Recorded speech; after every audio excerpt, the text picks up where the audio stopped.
Oh man, here I am with this big owie on my arm. I wasn't gonna do anything tonight, but I just was kind of looking at this thing, thinking I'm gonna get everything cleaned up so I can splash some paint on it. When I had this open, and I saw it before, but it didn't dawn on me that it should do something. There's this spring here and all this. There's a pivot pin here, and there's a little hole that says oil. Why would that be for just a basic handle? So then I kind of peeked underneath, and there's a ratcheting mechanism in there so that you can crank it and let go of it without risk to life or limb. This screw in the center was very hard to get loose. It's actually got a little bit of marks to it now, but it's coming loose. I think it might be loose. Hopefully it's not broken. I had to resort to using a ratchet and bit. I think we're getting away with it here. So we can free up that mechanism and not hurt ourselves so bad. It's ugly, but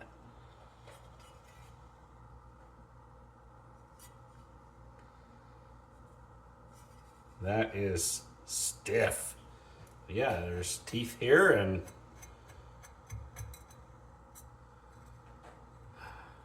that would have been super nice to have working. Pin in, locked.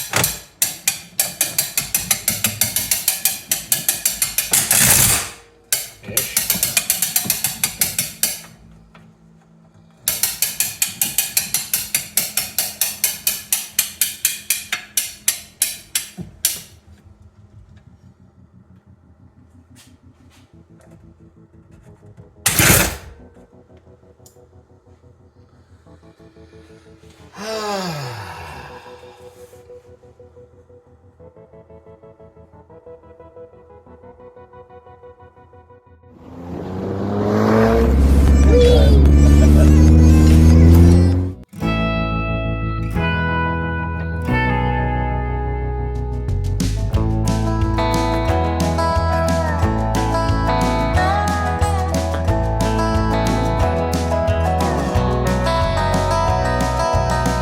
I'm going back to the place I ran from.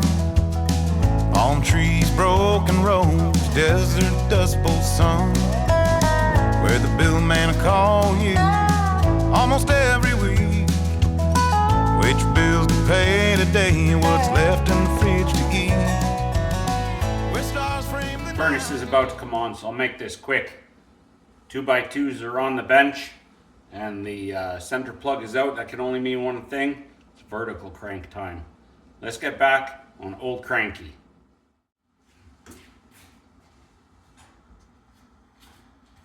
And it's worth being cold for. So, what's first?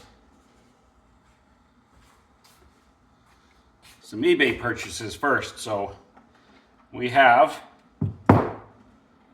a lovely little fuel tank. It does have a touch of a dent in the bottom, but I was able to get most of it out, and for $10 US, and then conversion and shipping made it significantly more. A little bit of paint, it's ready to go. I might put some rust remover inside this bowl, this little cup here, but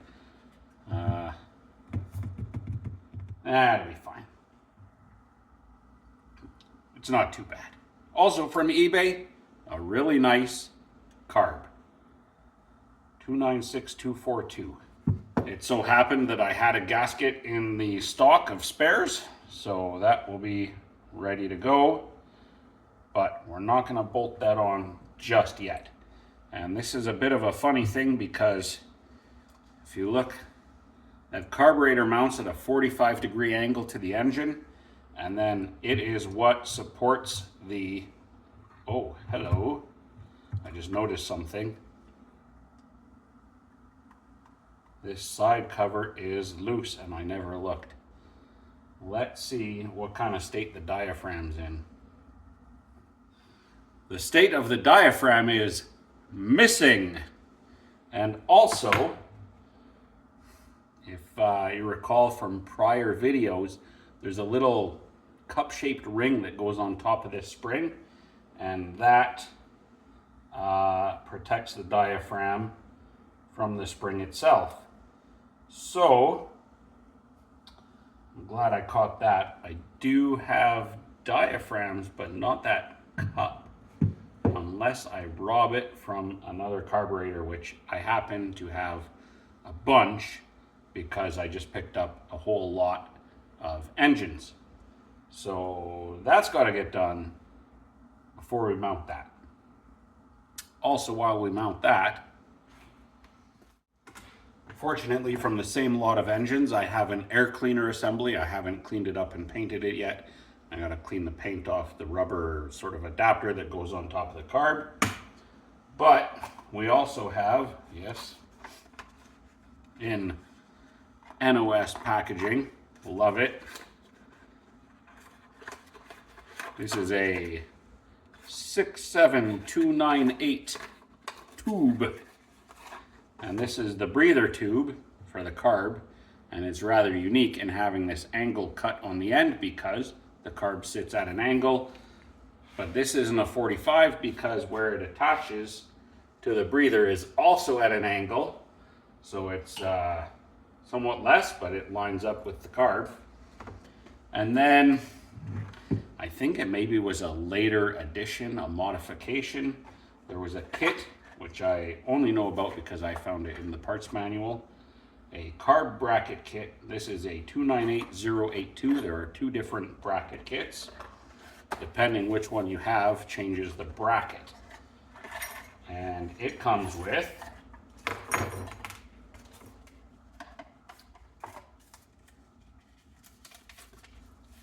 an instruction sheet, a bracket, and if it has 2 dots on it or 1, that tells you the application, a new carb gasket, a new screw for where the bracket mounts to the carburetor, basically through this bolt here. So a longer screw, it's 1032 Phillips head with a captured log washer, and some new hardware, so some new bolts. Got some 1/4-inch bolts of 2 various lengths with star washers that connect the carb to the engine, and a bolt to connect the bracket to the housing here. So that's all really cool. I was going to throw that together tonight, but I guess I need to scavenge myself that little ring for the carb. The other thing that we have for this, put in here. Oh, let's find them. EngineDecals.com strikes again. There's a QR code that you can scan to get right to the website. I'm going to stick that up on a door here or something so you guys can get to it anytime if you want. And then we have this lovely set of decals for Cranky. So we have the easy spin. We're not going to need this because we have a crank handle. And technically that would use another one of these on the top, and then the one inside is similar, but it says, instead of Briggs and Stratton, it says shock-free starting or something like that. I can't seem to find that anywhere. Fantastic instruction label. The 3 horsepower decal. This is the one that was covered up by the Tecomaster decal originally. An air cleaner decal, which we may or may not use. I think actually the one in the air cleaner is again in really nice shape. And then we have several different run, choke, slow, fast decals. I don't think I'm gonna need these for anything on here. clean and refill regularly. So that would be for an oil bath air cleaner, run, choke, slow, fast, stop, run. Actually, I have a few places to use some of these, but yeah, so very cool. They're really nice, as all of these decals are. There's more here in this package that I'm not showing you yet. Oh yeah, and the older style of fill crankcase oil. So this is a bit different from the one that we used on the copper Briggs. It doesn't have the black around it. It's just a little bit more simple design, and that fits on the fuel tank next to the fill cap like most Briggs. So that is going to perk this thing up 1,000,000%. But first, we got to get it put together. And there goes the furnace. This is the carb I saved off of the little 3-horse chain drive horizontal shaft Briggs that I scrapped for parts. I was going to use it on the red 77 3-horse Briggs, but now that I have a bunch more 3-horse horizontal shaft Briggs with the proper carb, this one has the lever choke, which is, you know, kind of cool in its own right. I'm not going to toss this carb out, but I am going to scavenge that, you know, if it's in there, that little ring cup thing. Never even got to cleaning this thing up yet. There we are. See that? That's what I need. Anyone else really struggle with Ziploc bags? Is it just my fat fingers? This is I got a pack of 10 of these diaphragms when I helped Scott over at Cold War Motors out with his Toro Whirlwind, and I'm still using the same pack. Buying a 10-pack was not only cheap, but it's worked out really cost-effective in the end. At the time, I did not realize that I was going to be doing this much classic Briggs stuff. And I'm glad I am. Don't over-torque these guys.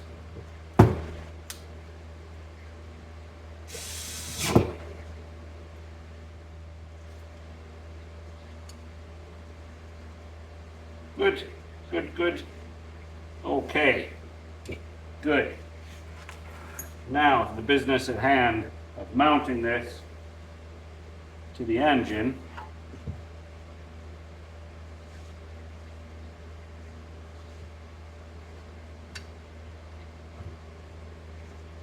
We're just gonna put 2 of these in for now.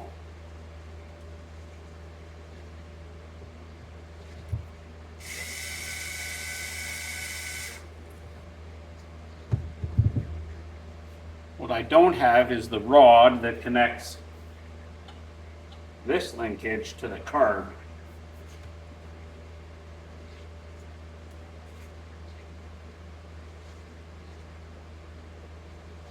Or anything.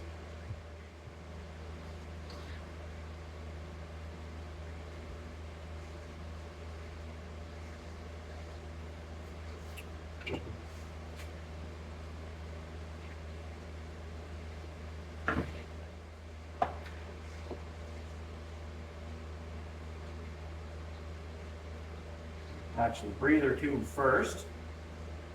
Carb. There we go. I'm just going to do everything up really loose first. There's actually in the instructions an order for how you tighten all of this up.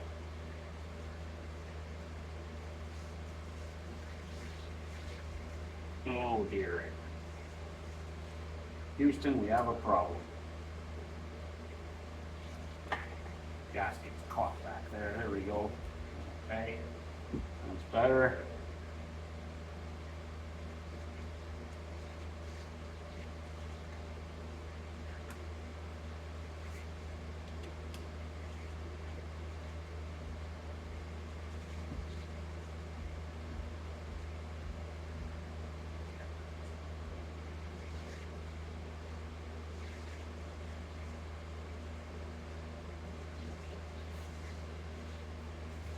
think that muffler sits really close to the fuel tank.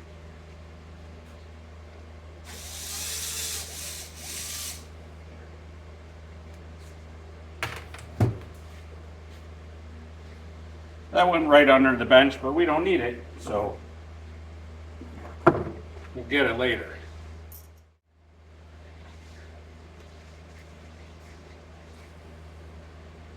So that just goes underneath and sits more above. How does it sit in relation to that breather tube? I guess above. Doesn't really fit very well in either case. And that goes to the housing.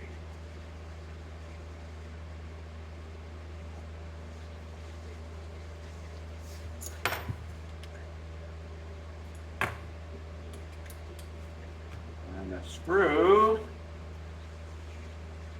down there.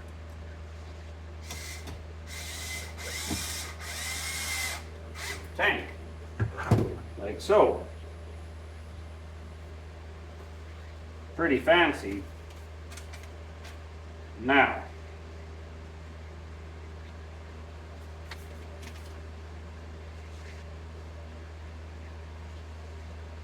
tighten screws in order indicated. So 1, 2, 3, 4. Sound good? Sure.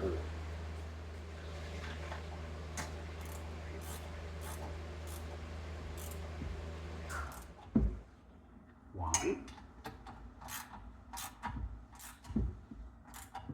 2,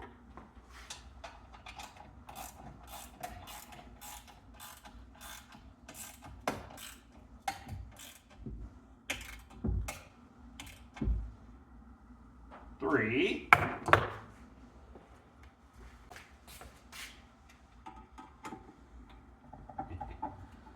Tighten these guys up too while we're here.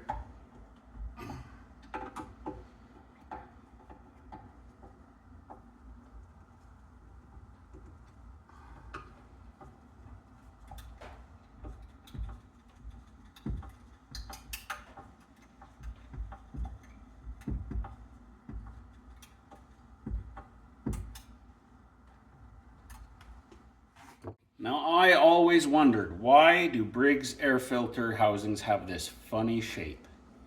And now I know. It's from this engine.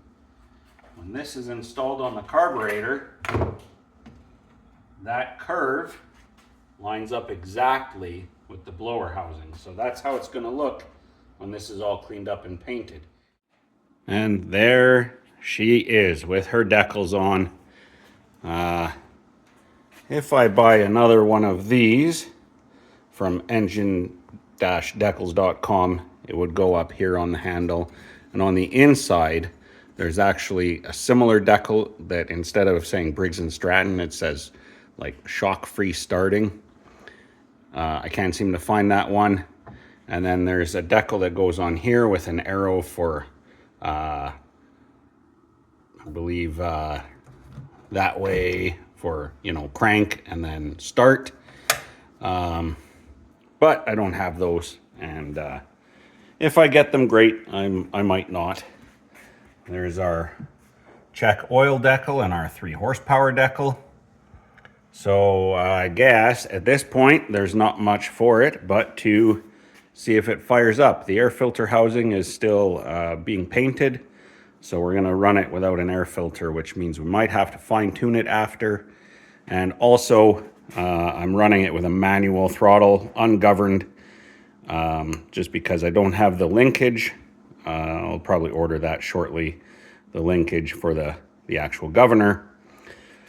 So, I mean, basically at this point, we just want to see if this thing has gone from, you know, living in a mud puddle to running. That would have been a big fail. I hadn't filled the oil yet. All right, here we go, I guess.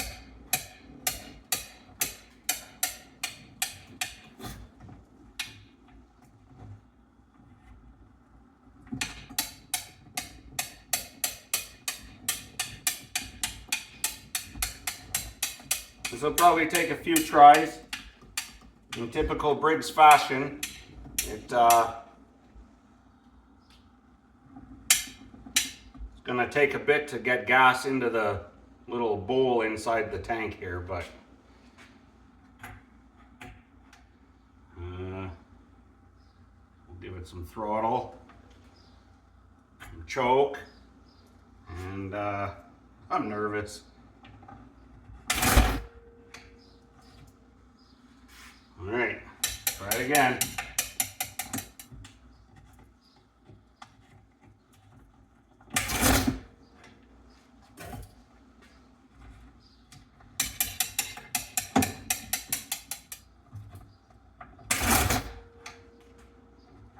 Sounded a little closer.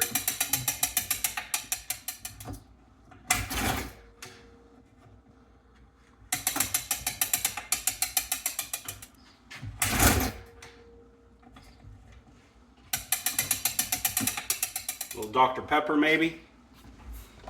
Help things along. Gotta refill this.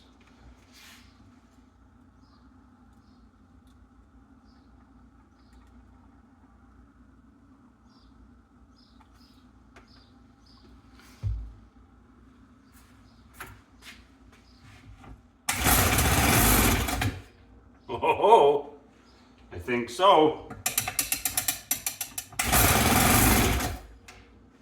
Woo! Getting a big fuel leak here. These carbs are pretty famous for leaking, actually. Drips out of the choke area just as it draws fuel in until it starts running.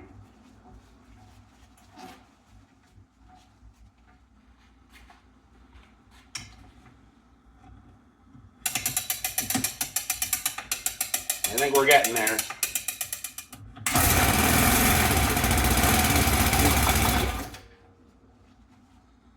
Maybe now it'll run without choke. We didn't think this was going to be easy, did we?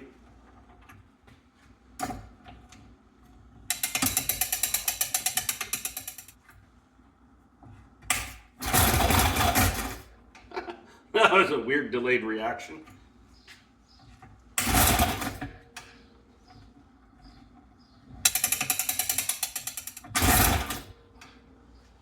Seems like we're getting further away.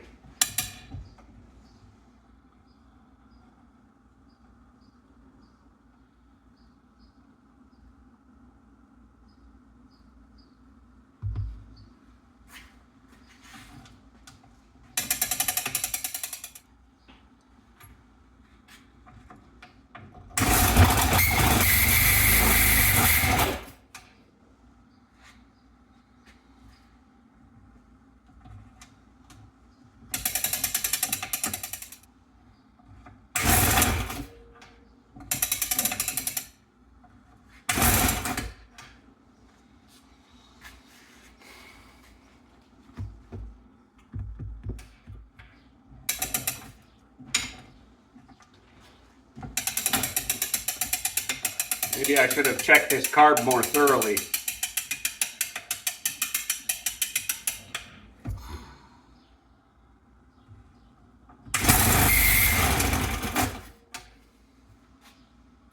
It's easy to pull off anyway.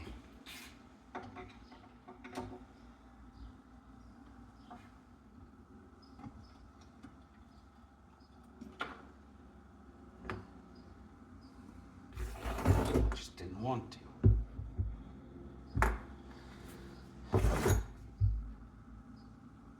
Oh, pleasant surprise. The little cup here is actually quite full.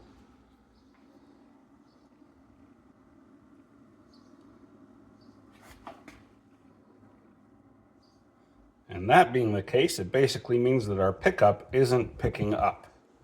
So, I mean, I never took this off. Oh, that was quite loose. That could be part of it.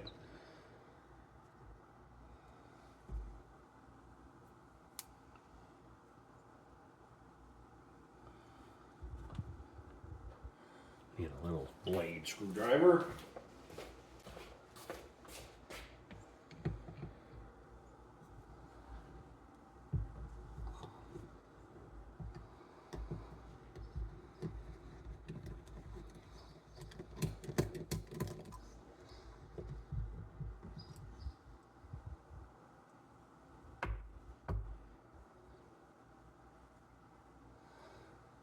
That's nice and clear.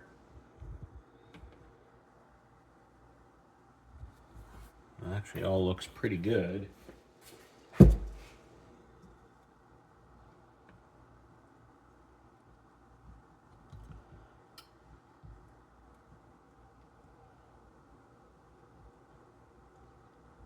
in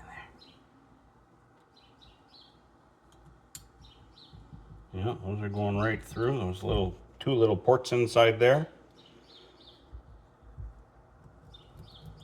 How about that? Seems all right, as much as I can get down there. Let's pull it out. I think it's a 3/8.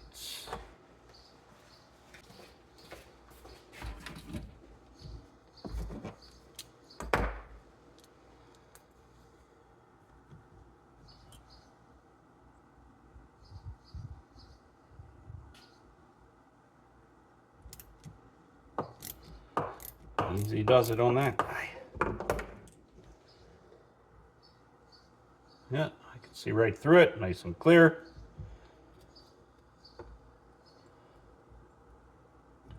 Nice and clear that way. So it may just be that because this was so loose, we were losing all our vacuum. As we know, that can be problematic with these Briggs. You've got to have your suction there or else it won't suction up fuel.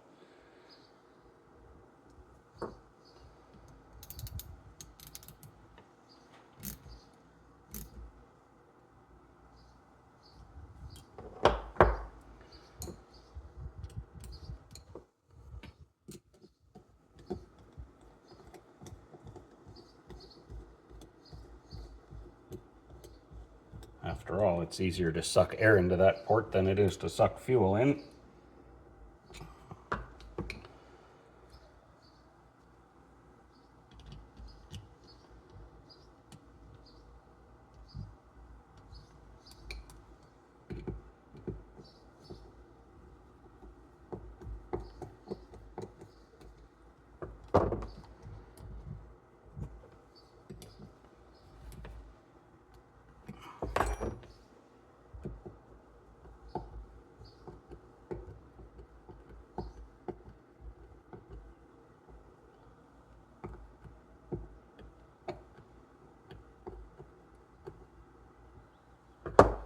Give it 2 turns, just because.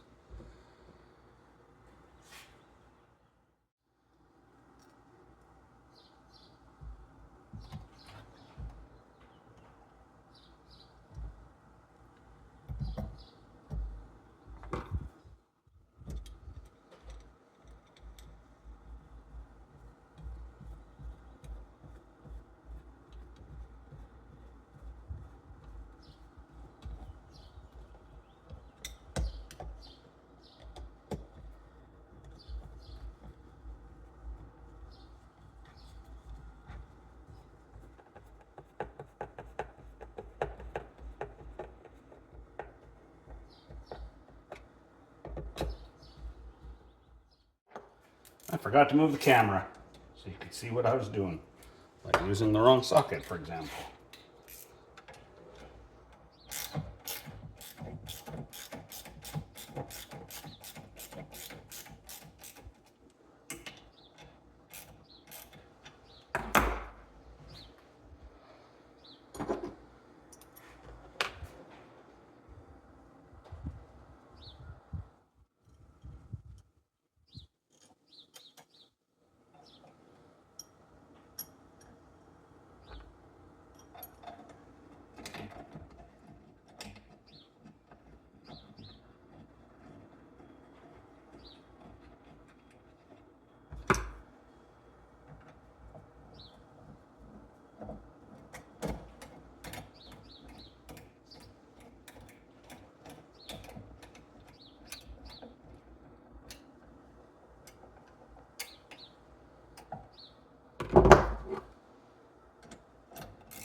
Remember the order: 1, 2,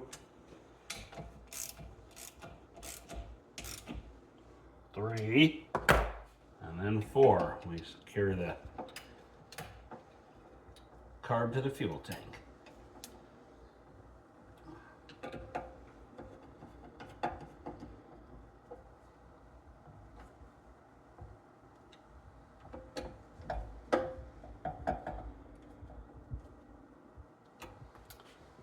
I have a better feeling about this time.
From a mud puddle throwaway to a running 1964 Briggs & Stratton 3 horsepower with a wind-up starter.